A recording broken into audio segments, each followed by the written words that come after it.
everyone, it's averydawnside and welcome back to another video.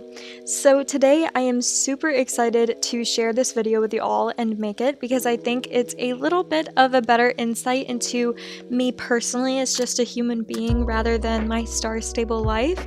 And today I'm going to be telling you my in real life riding story. So the entire journey from start to where I am now on my journey with horses and being an equestrian. And I figured this is a good way too because so many of you ask me if I ride in real life. A few of you know, but a lot of you ask like what my journey's been like, if I own a horse and all that. So I'm gonna get into the full story today because it is a little bit different than I think a lot of you might imagine.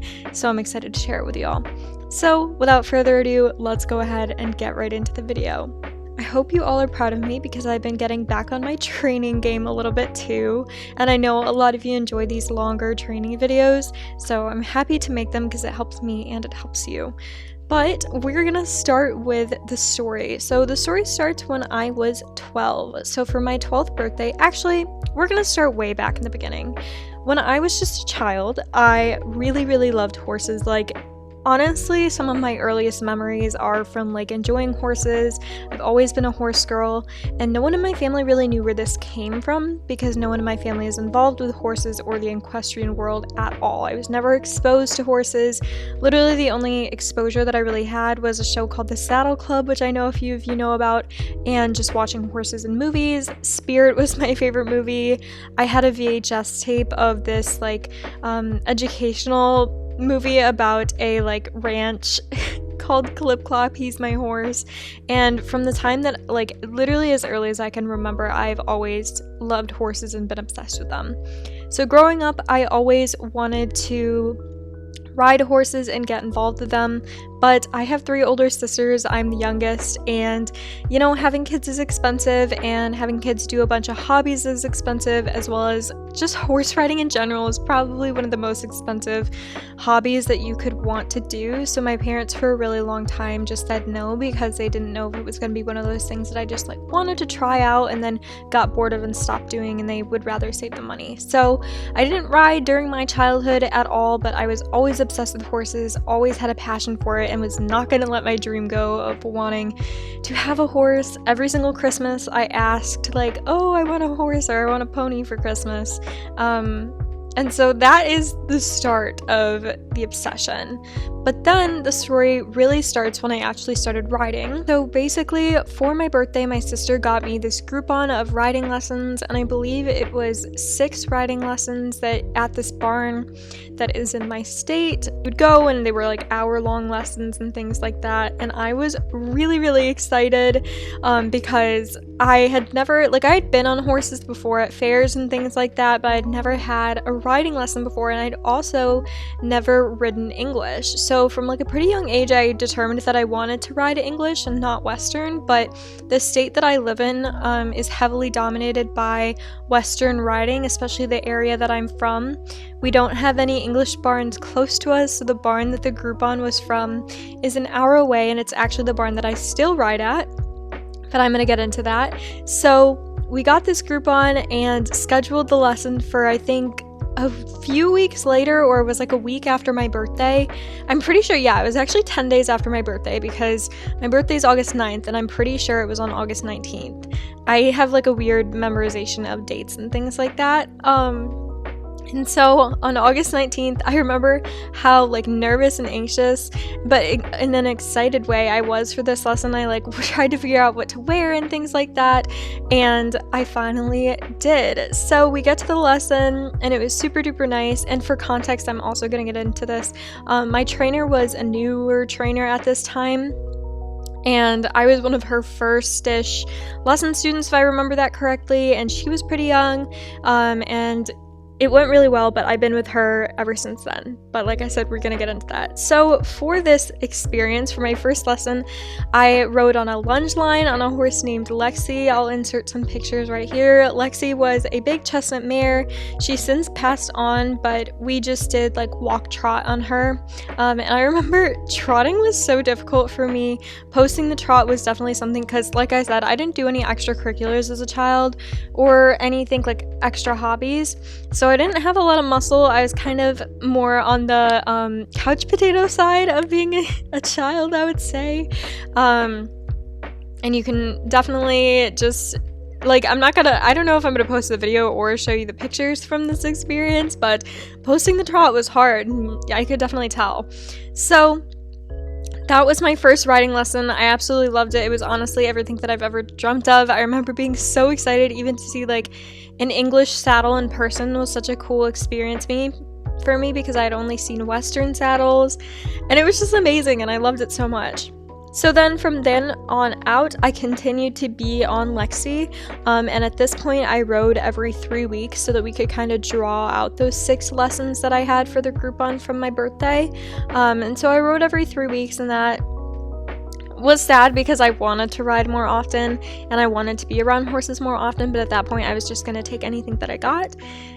And so eventually the 6 lessons came to an end, and since my parents could tell that I actually liked it, they decided that I was going to continue, then I was going to be able to continue, and I was so excited, but we still stuck to every 3 weeks, which was kind of sad, but like I said, at any point I was just going to take what I got because something was better than nothing. So when we decided to continue, obviously I kept going more consistently, and that was all during the year of 2013, I believe. It was August 19th, 2013 was my first lesson. So through the rest of 2013, I rode лек시, and in 2014, I got moved on to a different horse named Duncan, and I rode Duncan for a while. Duncan taught me so much, and Duncan was a chestnut gelding, and I ended up riding him for about a year. Duncan taught me how to canter, and I remember the first time cantering on Duncan, I was so like excited to feel what it felt like, and I can still remember to this day, I was going down the long wall of the right side of my arena when I first picked up the canter and feeling the stride, and it was just so much fun. And I'm pretty sure I cantered like half a lap, but it was so cool. And I really liked that moment. So I learned how to canter on Duncan. I also had my first fall on Duncan. It wasn't really a fall. We were just at the far side of my arena, and he spooked at a bird, and I flew over the side because I didn't have like leg strength, and it was from a walk, so it was definitely unexpected. And that was an experience, but I remember like laughing. It was funny to me, and then I just got right back on. And my trainer said like in that moment, she was like, wow, not many kids like laugh during their first fall, and I was like, oh, whatever, because I just really loved horses, and like I wasn't afraid of them or anything. And so continue to ride Duncan. I will insert some pictures or videos as I speak about this or here. And so I continued to ride Duncan, and Duncan actually taught me how to jump later. And okay, so story time. I always wanted to learn how to jump, and like when I was learning like walk, trot, canter, and just flat work stuff, there were jumps in the arena, and I remember thinking like, I wonder what would happen if I just jumped a jump. Like that was an impulsive thought. Obviously I never did it, and I'm glad I didn't, because it's definitely important to wait until you're ready to start jumping. But I was so excited that I just thought about like, oh, what if I just jumped a jump? But it took me about a year before I was ready to jump, because like I said, I didn't have any leg muscle or anything. But when I finally did start jumping, we started with just little poles on the ground and then cross rails, and I have tons of videos of Duncan and I jumping, and it was so much fun. I really liked it, and I remember the day that I first jumped, I was wearing like a black t-shirt and like tan breeches, and we jumped over cross poles, and my sister she likes to do photography on the side, so I actually have some like pretty nice pictures from when I first started learning how to jump, and like just from the beginning of my riding career. I have a lot more pictures from then, because that's when my family would take me riding, and they would always take pictures and videos for me, so I have tons from when I first started. And yeah, 2014 was a really good year. I loved riding Duncan. It was so much fun. And then in early 2015, when I started to get more advanced and kind of move up, I got put into a group lesson. I originally started out on privates only just because I was such a low level, but then I moved into group lessons and started to ride more frequently. So on Duncan, I think I rode every 2 weeks, and then eventually later on Duncan, I started riding every week. And once I was riding every week, I got put into my first group lesson. And I rode with different group lessons every time, but I remember a few of the girls that I rode with. They were always really nice, and I'm actually friends with one of them still to this day, which is really cool, but she's since moved, so that's a little bit sad, but we were really good friends. She was like my first barn friend, which was so exciting. And so yeah, in early 2015, I rode multiple different horses because Duncan, I had kind of like outgrow him height-wise for jumping because he was more for the newer people. And I rode multiple different like horses and ponies. So I rode Richie, who is a white pony. I don't know if I have like pictures of Richie I can put on here. I rode a pony named Monty at one point.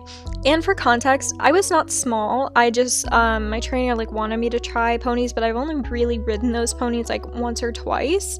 And then I also started, I had my first ride on a horse named Jay. And Jay is a very, very special horse to me for all of you that may know, but we're going to get into the story of that because we have a lot of history together. So in early 2015, I rode Jay for the first time, and it was awful. I'm not going to sugarcoat it. It was probably one of my worst rides. He was a huge, off-the-track, bay gelding thoroughbred. And he was super handsome and everything, but he was huge. He was a lot of horse, a lot of power, and definitely a switch up from what I was used to, kind of the slower ponies and things like that. Definitely a big adjustment. So our first ride was awful. And I think at that point, I don't know, I think I was just not mentally ready for him, as well as like just not physically ready for him. But yeah, we had our first ride together. Did not go well, and so I was a little bit traumatized after that. I was like, I don't want to ride this horse again because it's just like too much for me. But this plays a vital part in my later years. So then I continued to ride different horses and things like that and go weekly, and I had a lot of fun doing it. I started out in jumpers, super duper slow jumpers though, and then eventually developed into doing hunters and equitation, which is what I do now. So later in 2015, I got put back on Jay, and I remained on him for over a year. So at this point, our second ride was so much better, like months later, because I had learned so much more. I was much more prepared for him and switching up the rides, and it went a lot better, and he had so much to teach me because I was kind of at that point where I couldn't stick to the like lower level intermediate horses, and I had to start getting into more advanced horses because I had been riding at this point for 2 years, I think. Yeah, around 2 years, maybe a little under, a little over. And so Jay taught me the most out of all the horses that I've ever ridden. He was such an incredible horse, and I did so much on him. I did my first bounces, my first oxers. I moved up so much in my height and jumping. Not that it was crazy high or anything, but I had so much to learn from him, and he taught me the most that I had learned at that point. I also did my first show on Jay, and this was the only show at that point that I did, and that was such a good experience. I remember being so excited to do my first show because I'd always dreamed of doing a show and getting a show coat and all of those things, and I feel like I really developed as a rider because of this show, and just being on Jay in general. He really helped me develop and like actually believe that I was an equestrian and become more consistent in the riding world. Like, I got my first tall boots, I got my first helmet with him, and like all of that fun stuff, and we started doing courses. But yeah, so we did our first show together. It was in August of 2015, I think. Yeah, I think it was August of 2015. Maybe 26. No, it was August of 2015. No, it might have been 2016. I can't remember the years at all, but roughly then. And we got first and reserve champion of that show. So it was a super good experience. I got fancy ribbons from it. It was just a really good experience because he was a really great horse. All the judges loved him. Like I said, he was stunning. And you all will be seeing pictures of Jay and like videos of Jay as like I'm talking about this, like I said, because I have so many from him because he was such a special horse for me, and we just really connected. Jay was also the first horse that I really connected with, I would say. I firmly say now, like, Jay was my spirit horse, or like my spirit guide, and he was like my heart horse in a way, and he was really special to me, and I really connected with him. And I'm a firm believer in that you can have more than one heart horse, but Jay meant so much to me. And he got me through some really tough times in my life, which I'm going to get into that now. So during the time that I was riding J. Like I said, I was riding weekly at this point, and my barn had just started to introduce something called IEA, which many of you know what IEA is. And I was going to be joining the team later that year because I was going to be the first, like one of the first riders for the first year on our team. But I'm going to get into why I didn't do that. So as I mentioned, when I was riding J, I was going through some personal things in my life, and I'm not going to go into detail of that, but during this time, I was diagnosed with something called panic disorder, and panic disorder is when you have panic attacks, like pretty badly out of like nowhere, out of the blue, or by something that triggers you, like a few different things. But yeah, so I got really bad anxiety as I got older, and then they diagnosed me with panic disorder, which is kind of rough because if you're having a panic attack on a horse, it's not very safe. But I was not a bad rider, and this is like something I wish I could go back and tell myself. I was not at all a bad rider, and I wish I could hug myself and tell myself everything was okay. But I thought I was like the worst rider on the planet. Like my confidence in riding was not there, especially since I started so late in the journey. Like starting at 12 seemed like so late to everyone else who I saw that had started riding at like 3 and like had already owned a horse, and it was really hard for me to come to terms with that. So I just felt really behind, and I felt like I was a really bad rider, and Jay was like a lot to handle. He was a lot of horse at that point for me, so that was definitely an adjustment, and it really took a toll on how I viewed my skills. And like I said, I was not a bad rider at all. Like I really thought I was like terrible, but I wasn't, and I just did not have the confidence there to like back up my skills or anything, and so that became really difficult on me. And after the horse show, I kind of went down a rough patch of just like consistently having panic attacks when I would ride, like going off course, just like and Jay obviously could sense this, and he was a thoroughbred, so like he would sprint around the arena with me, and like I developed bad habits, which then translated into him developing bad habits, and it was just really rough. And so eventually I got pulled off of Jay because my anxiety got so bad that I just like I said, he developed bad habits, and like I wasn't safe on him anymore because I like had to go 10 steps backwards because my anxiety got so bad with it, and I would leave so many lessons crying. I was just like not having a good time. So then I got put on a few different horses at the barn, and like just some like lower level schooling horses, and Jay went back to be schooled a little bit more by my trainer because like I said, he had gotten some bad habits from my anxiety, which sucked. But yeah, so then I got pulled off of Jay for a few months and then put back on him a few months later, and it was kind of the same thing. And it was like a flip switch. Like I really wasn't the person that I was anymore, and at this point I was like older. A lot of things were going on in my background life, and so then one night specifically, this was like the pivotal turning point in my riding career. It was pretty cold out, and I was riding Jay. This was like when I first got put back on him, and he was really fresh anyways, but I was also super duper anxious. And we were riding him, and I'd already like got thrown off him once, but then another night, or later that night, I was doing the same course. I got thrown off him again, and I smacked my ankle and my wrist into the jump that we were going over, and I chipped my bone in my wrist, and I sprained my ankle, and then I went to the hospital. So didn't get back on him that night. That was like a really pivotal moment in our like journey, I would say, because that's when it got like pretty bad. But despite that, I ended up going back the week later. Nevertheless, went back the week later and continued riding, but at this point I just wasn't enjoying it anymore. I was so anxious. I would like dread waking up on Saturday mornings to go to do it. Like I still really loved horses, but like I said, I just thought I was such an awful rider that I didn't want to damage the horses that I was on. And so after that, I got pulled off of Jay again, and I started riding different horses like Luna and Rain, and I was pretty good on them. Like I said, at this point I didn't look terrible or anything. I just thought I did.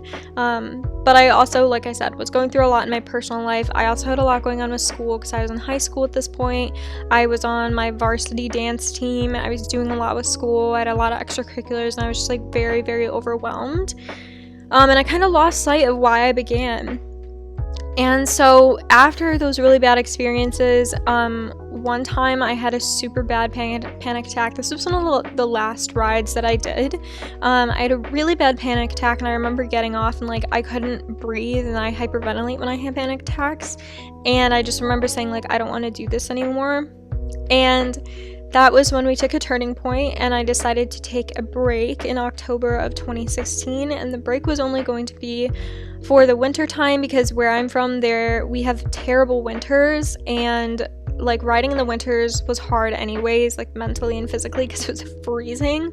But on top of what I was already like going through, I just didn't want to do it. So I took a break in October of 2016 that was only supposed to last until the spring of 2017, or like when it got warmer in 2017. And 1 month turned into 2 months. Those few months turned into half a year. Half a year turned into 2 years. And I didn't end up going back, which was really hard because during that time that I wasn't riding, I so badly missed it, but I also was horrified of doing it. And my trainer was like, when are you coming back? Because she really liked me, and like it was sad because she saw how much like potential that I had, and it was all just in my head. And I like really missed it. I really did. I sobbed so much, especially when I got to the university age, my first year of university. I missed it so much. And we had an equestrian team here that I really wanted to do, but I just like didn't have the confidence to go back to it. So I would say the first 2 years of my 4-year-long break was really just me like coping and kind of figuring my life out a little bit. I ended up going to therapy for my panic disorder, and like it got better that way. And I've learned how to cope and deal with it a lot more now. But then the second 2 years of my 4-year break was really just me like super duper wanting to go back, but not knowing how, and kind of being like anxious, like what if I go back and my lifelong dream isn't what I want it to be anymore? And it was just like very scary. So then I decided in 2020, quarantine started, and I decided I just didn't want to wait anymore. I reached out to my trainer and I asked if she had any lessons available, because at that point she had become very popular in my state, because like I said, we don't have a ton of English barns here, and she's just a very good trainer. Like, she's incredible. And so I reached out to her, and she was so excited to hear from me. She was like, yeah, of course you can come back. And we scheduled the lesson. And my first lesson back was June 27th of 2019. And during this time was also when I stopped playing Star Stable. When I stopped riding horses, I also stopped playing Star Stable. And I had joined Star Stable back in March of 2020, which had a huge impact on me even more wanting to go back to riding. So then June 27th rolled around, and I had my first lesson back for the first time in 4 years. Let me tell you, this was the most surreal, exciting thing I have ever done. It was a huge step for me, because obviously so much had changed. By the time when I was riding then, my family would still take me. I didn't even know how to drive. I had never driven myself to the barn, all that, and now here I was, basically a young adult. I was driving myself to the barn. It was a lot. But I drove myself there, and nothing had changed, and the smell of the barn was still there and everything, and I was so, it gives me butterflies thinking about it. And so for my first lesson back, I rode a horse named Steeler, and I was not at all expecting to even do much past cantering. I didn't know what my first lesson back was gonna be, if I was gonna walk or trot, go back on a lunge line, start from the beginning.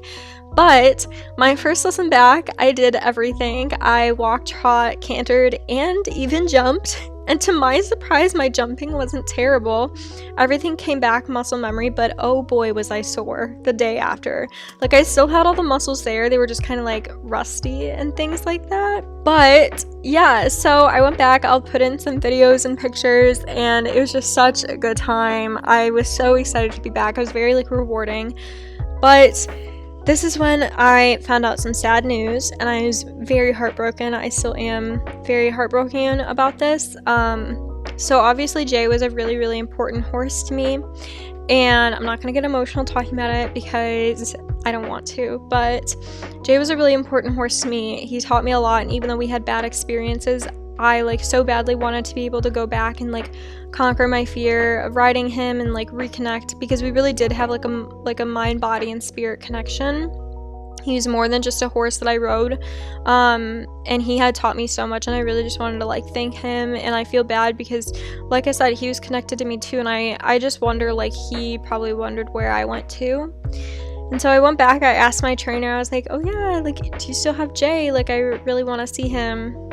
And sadly, Jay passed away a month after I stopped riding, which is kind of coincidental. Not coincidental though. But yeah, Jay passed away unexpectedly, and it was really hard for me to find out. And like I think I'll forever grieve over that, because he was something so important to me.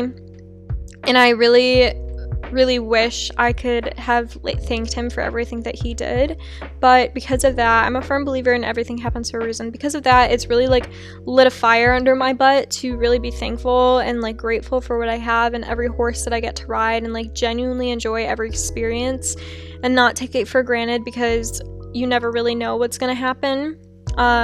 And I also believe that he's, like I said, I believe that Jay is my spirit guide. I believe like we're still spiritually connected, and that he still watches me every day, and things like that. And so it's bittersweet, but without that, I wouldn't have been where I am now, and I'm gonna get into that in a little bit. But yeah, so I rode Steeler when I first went back for quite a while, and Steeler is a chestnut gelding thoroughbred, I believe, as well. Super great horse. Then many of you know, because this is when I like was on YouTube now and I would talk about this stuff, I got switched onto Carlotta for a while, for like 6 months, and I really liked Carlotta. Carlotta was a chestnut mare, and Carlotta really helped build my confidence in things and kind of get me back to the level that I was at when I last rode, like before I took my break. And yeah, Carlotta, I got back to the level that I was at like pretty quickly. I wasn't expecting to, but I also got put into a group lesson of people that were at my like level as well. So then it's kind of full circle. In December, or was it December? No, it was like, I think it was January. It was the first week of January. So I rode Carlotta for all of the rest of 2020. And in the beginning of 2021, I first got put on Lola, which many of you know. And funny story, Lola had a very similar beginning to Jay. So Lola is a bay, off-the-track thoroughbred mare, and she's 4, so she's a baby. This was the first like baby horse I had been on, but she's an angel for a baby. She's way advanced past her age, but she still is a baby. I got put on her about a few months after she had just come off the track to my barn, so she was still really green and stuff, but like I said, she was great. And I got put on her, and our first ride was horrible, just like it was with Jay. It was absolutely tragic, not a good ride, but my trainer wanted to push me, and so I continued to get put on Lola, and I've been on Lola for the rest of 2021. And that experience that I had with Lola was what I would say as like my reconciliation, or like my second chance, because it was very similar to what happened with Jay. Lola made me super anxious, and I thought I was a horrible rider on her, and I just like couldn't figure her out. She was super green and fresh and like speedy to me at the time, and something so different from Carlotta. So I started to fall back into those old habits of like having panic attacks when I rode, and like crying and like losing my confidence.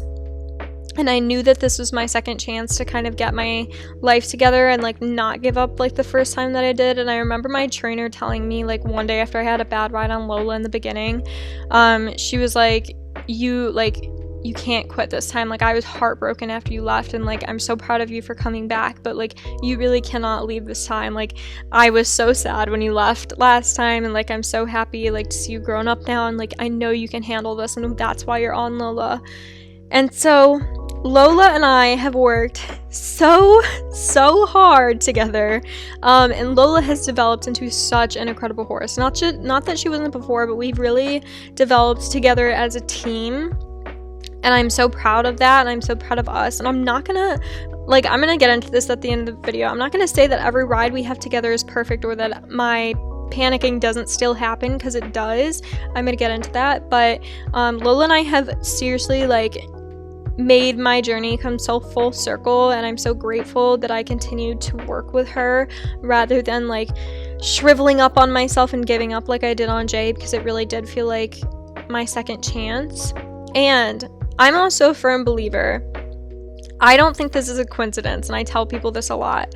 Lola was born the year that I stopped riding, in 2017, and Lola's also born a few months after Jay passed away. So take with that what you will, but I really do think Lola was put into this universe for a reason, and especially I think our paths were meant to cross, and I think she's taught me so much. But yeah, from then on, I've been riding since 2019, or no, I've been riding since 2020, and I've been back now for about a year and a half, and it's been super good. Definitely lots of learning experiences. I also, this year, many of you know, I finally, since my university like wasn't online anymore, I finally went back, because last year I wanted to try out for the college equestrian team, but they weren't running because of COVID. But this year they were. I tried out and I made the team, and since then I've been to my first IHSA show, and that went really well. I drew a pony. Sadly I didn't place because I picked up the wrong lead, because I am not used to pony striding at all, but that's something that I'm gonna work on and grow. But it was a really good experience to be back in the show ring, especially at the university level, which is so competitive, which is also why I wasn't like super worried about not placing, because it was just like more of an experience thing for me, and I'm sure I'll get more opportunity to show later in the season. And now you're probably wondering where I am right now. What are my plans for the future?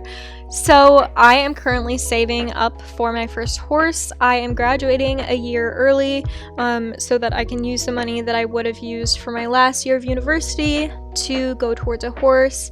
I work 3 jobs, and I fully fund all of my riding experiences. That's where YouTube has really helped be able to do that. All the money that I make from YouTube goes through for my barn fees or my horse fees, and will also help support me boarding my own horse, and that is going to be coming up in the next 6 to 8 months, which is insane, because I graduate in 6 months, and then I will start looking in the summer, I'm hoping to, as long as everything goes according to plan, which we'll keep our fingers and toes crossed. But I'm definitely going to be taking you all on the journey for that, especially if I do end up buying my own horse. I definitely want to do more IRL vlogs and just take you all on that journey, because it's really cool for me to be able to look back on videos like this and just kind of acknowledge that. And I would love to do that for getting my own first horse. I know many of you have that dream as well, and I want you to know that it's possible. And that's where I'm gonna get into my spiel now. So honestly, kind of about the confidence thing, I'm not gonna say I'm a perfect rider at all, and I definitely still have days where I'm really hard on myself and I really question like why I came back. And it's important to know that even though like you don't know the person that's riding and you watch them ride, you have no idea what every rider is thinking. And I'm gonna be honest, I'm not the most confident rider, A, in my skills, B, in my riding, but I've learned that it's about the baby steps and appreciating even having the opportunity to ride. It's not about how high you jump. So many of you ask like, oh, how high do you jump? I choose not to measure my success on how high I jump, even though sometimes I can get in my head about it. I have to remember that I'm on a baby horse, and I've also like only been back doing this for a year and a half. But for those that are curious, I regularly jump 2.6 to 2.9. I'm hoping to move up past that, but like I said, I don't judge my success on that. I judge my success on my happiness and my joy in my riding, which I think is a huge difference from when I used to ride in the past. And that is where I'm also going to say, if you are watching this and you don't really enjoy your riding experience and you think you need to take a break, take the break. If I had not taken that break, I think I would have become so burnt out from horses and burnt out from like exhausting myself with like not having confidence that I would have completely ended up hating riding.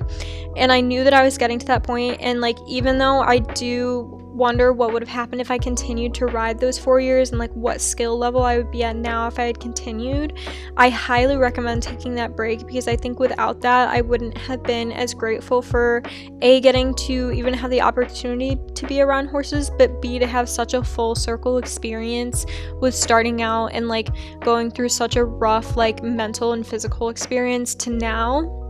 It's really made me appreciate the little moments and work harder towards what I want, because I know how hard I've worked to get to the point where I am mentally, physically, and like spiritually all with riding.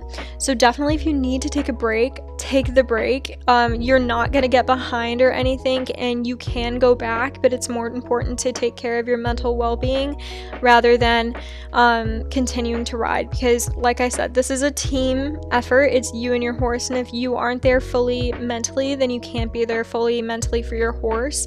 So it's really important to take care of yourself. And with that being said, yeah, as for an update for my panic disorder, I definitely still get nervous. I am more of a timid rider, like for sure. I definitely still get anxious and nervous to jump and things like that. And Lola and I still, like, sometimes I feel like we're 10 steps forward, and sometimes I feel like we just jumped 4 feet backwards. So it's definitely still a journey, but I just try to remember why I continue and why I love this, and like the outlet that it gives me is something that I will never take for granted again because of everything that I went through. And yeah, so that is my entire riding story. There's definitely a lot to it, and if any of you have questions about like panic disorder or like confidence in riding, I can make an entire separate video about that, or just ask me in the comments, because it's something that I openly talk about, because I think it's important to recognize for the equestrian community, because many of us can be hard about our equitation and just our riding skills. But I'm happy to talk about that, and I hope you all enjoyed this video and learned a little bit more about me as a rider and an equestrian outside of a horse game. Like I said, I'm so excited, and I can't thank you all enough for coming on this journey with me and helping me in aiding me financially towards my goals in the future. I'm really excited to share that part of my journey with you all when it comes. So definitely stay tuned for that. Make sure to subscribe if you want to see that coming up in the next few months. And as always, make sure to like, comment, and subscribe. I love you so, so, so much, and I will see you in the next video. Thanks for watching. Bye!